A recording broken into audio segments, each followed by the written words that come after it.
സവാള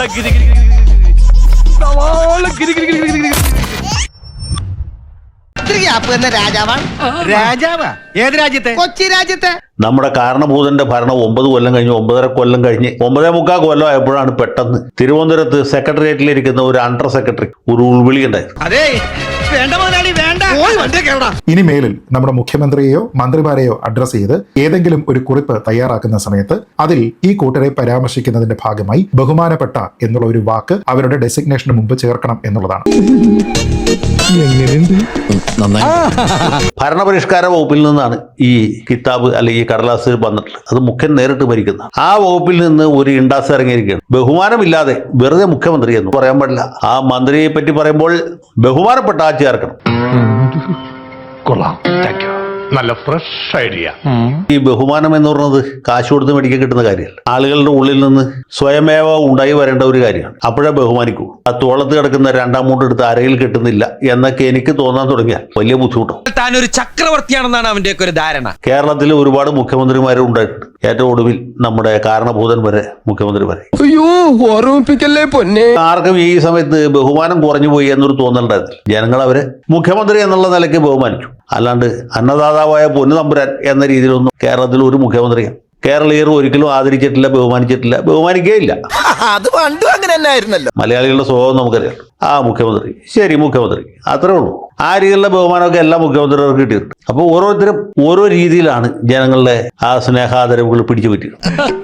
നാരായണ നാരായണ. പൊതുജനാരോഗ്യവുമായി ബന്ധപ്പെട്ട കാര്യങ്ങൾ, അടിസ്ഥാന സൗകര്യ വികസനവുമായി ബന്ധപ്പെട്ട കാര്യങ്ങൾ, ഇതിലൊക്കെ തന്നെ ഒരുപക്ഷെ അടിയന്തര ശ്രദ്ധ ഉദ്യോഗസ്ഥരുടെ പതിയേണ്ടതായിട്ടുണ്ട്. അതിനൊക്കെ പോകുന്നതിന് പകരം ഇവിടെ ബഹു എഴുതിയിട്ട് കുത്തിട്ടിട്ടുണ്ടോ, അത് എത്ര തവണ ഇട്ടിട്ടുണ്ട്, എത്ര തവണ മന്ത്രിയെയും മുഖ്യമന്ത്രിയെയും ഈ ഒരു മറുപടിയിൽ പരാമർശിച്ചിട്ടുണ്ട്, ആ സമയത്തെല്ലാം ബഹു കൂത്ത് ഇടാനായിട്ട് വിട്ടുപോയിട്ടുണ്ടോ തുടങ്ങിയ കാര്യങ്ങളൊക്കെ ശ്രദ്ധിക്കുന്നതിന് വേണ്ടി നമ്മുടെ ഉദ്യോഗസ്ഥർ സമയം കണ്ടെത്തണം. അതിനുവേണ്ടി അനാവശ്യമായിട്ട് സമയം പാഴാക്കണം എന്നൊക്കെ പറഞ്ഞു കഴിഞ്ഞാൽ അത് നല്ല അടികൊള്ളാത്തതിന്റെ. ബാലചാട്ടൻ പറഞ്ഞതുപോലെ മറ്റേ ബസ്സില്ലേ നവകുള്ള വണ്ടി, ആ കക്കൂസ് വണ്ടി, ഫസ്റ്റ് നിന്റെ കണ്ടപ്പോഴേ ലാസ്റ്റ് വാണിംഗ് തന്നാണ് ഈ പാട്ടയും കൊണ്ട് റോഡിലേക്ക് തെണ്ടാൻ ഇറങ്ങരുത്. അതിന്റെ കൂടെ ആ മ്യൂസിയത്തിൽ പോയിരിക്കുന്നേ നല്ലത്. അതിനിപ്പോ ലക്ഷങ്ങൾ വാരിക്കൊണ്ടിരിക്കുകയല്ലേ. ഓ എന്തുമാത്രം ആളുകൾ ആ മൂലം വെച്ച വണ്ടി കാണാൻ അങ്ങ് തിക്കിത്തിരക്കി കയറുന്ന, അതിന്റെ കൂടെ അതിന്റെ അപ്പുറത്തോട്ട് മാറിയിരിക്കും. അങ്ങനെങ്കിലും ഖജനാവിന് 10 പൈസ കിട്ടുന്ന കിട്ടട്ടെ.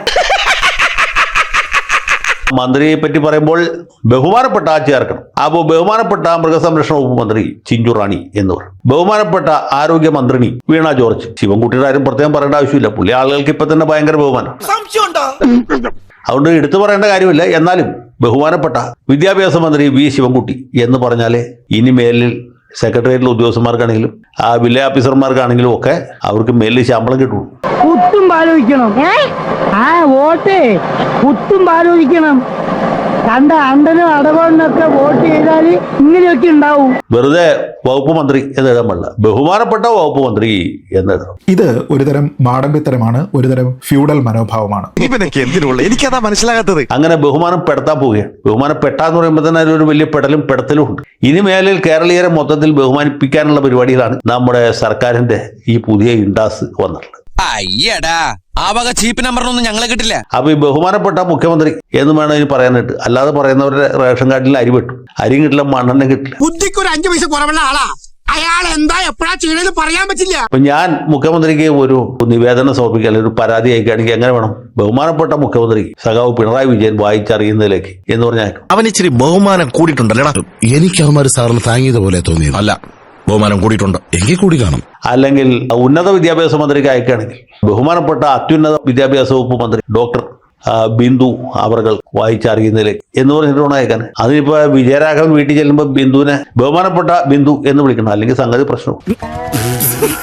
കാര്യം പുള്ളി പാർട്ടിയുടെ പോളിറ്റ് ബ്യൂറോ മെമ്പറാണ്, അതിൽ കാര്യമില്ല. ബിന്ദു മന്ത്രിയാണ്, അവിടെയാണ് പ്രശ്നം. നേരത്തെ ഈ ഗൗരിയമ്മയൊക്കെ ഉള്ള കാലത്തെ മന്ത്രി എന്ന് പോലും പറയണ്ട, ഗൗരിയമ്മ എന്ന് പറഞ്ഞാൽ തന്നെ ആൾക്കാർക്ക് ഭയങ്കര ബഹുമാനമായിരുന്നു. P S Srinivasan, K M Mani sir, Baby John, ആളുകൾ ബഹുമാനിക്കും. കാരണം അവർക്ക് കഴിവുണ്ടായിരുന്നു, കാര്യങ്ങൾ ചെയ്യാൻ കപ്പാസിറ്റി ഉണ്ടായിരുന്നു, ഫയൽ വായിച്ചാൽ മനസ്സിലാവുമായിരുന്നു, ഇംഗ്ലീഷും മലയാളവും സംസാരിക്കാൻ അറിയാമായിരുന്നു. അപ്പൊ മന്ത്രിമാർക്ക് ഇങ്ങനെ ബഹുമാനപ്പെട്ട എന്ന് എഴുതി വെപ്പിക്കേണ്ട ആവശ്യമില്ല.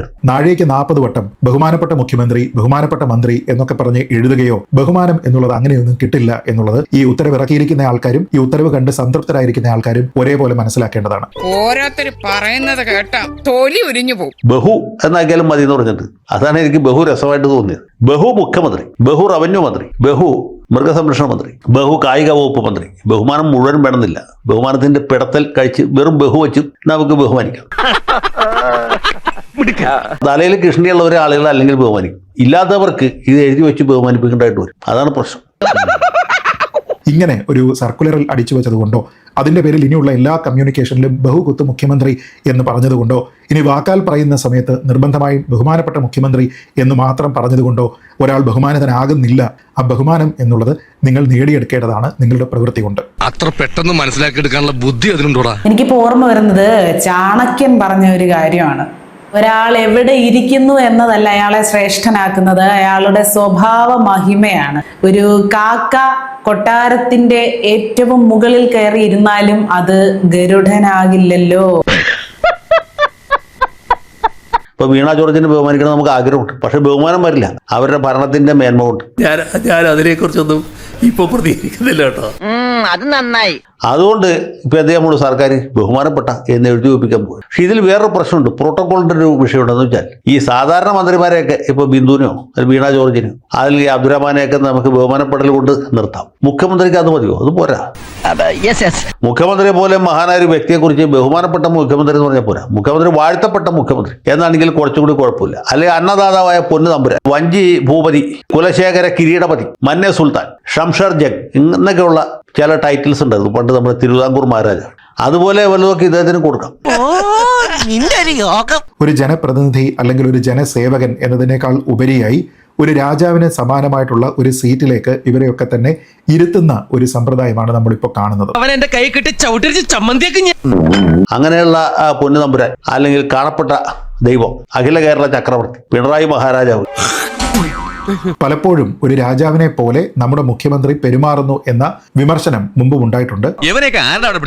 വേറെ എന്തെങ്കിലും നല്ല ജോലി ചെയ്ത് ജീവിക്കണോ, വെറുതെ ഒരു മനുഷ്യായുസ് കളയാതെ. രാജവാഴ്ച കാലത്തെ പോലെയുള്ള ടൈറ്റിൽസ് കൊടുക്കുന്നതിൽ എന്താ തെറ്റുള്ളത്? അതൊക്കെ പണ്ടുള്ള ആളുകൾ ഒരുപാട് ആലോചിച്ച് ഉണ്ടാക്കിയ ബലിതങ്ങളും ബഹുമതികളും തന്നെയാണ്. അങ്ങനെ ഉള്ളൊരു കാലത്തേക്ക് നമ്മൾ പോവുകയാണ്. അങ്ങനെ എന്തെല്ലാം കാണാൻ കിടക്കുന്നു. കുതിരയായാലും കഴുകനായാലും തീയിൽ കുരുത്തതാണെങ്കിലും മഞ്ഞിൽ ഇങ്ങോട്ട് ഇറ്റ് വീണതാണെങ്കിലും എല്ലാം ജനാധിപത്യത്തിന്റെ പേരിൽ രാഷ്ട്രീയത്തിൽ പിടിച്ച് നിൽക്കണമെന്നുണ്ടെങ്കിൽ ജനങ്ങളുടെ പിന്തുണ കൂടിയേ തീരും. അതൊന്നും പൈസ കൊടുത്തോ ഇപ്പൊ ഭീഷണിപ്പെടുത്തിയോ ഒന്നും കിട്ടാത്ത സമയമാണ്. അത് മനസ്സിലാക്കിക്കും. അപ്പൊ രണ്ടും കൽപ്പിച്ചു തന്നെയല്ലേ? അതെ, തീർച്ചയാണോ? തീർച്ചയായിട്ടും.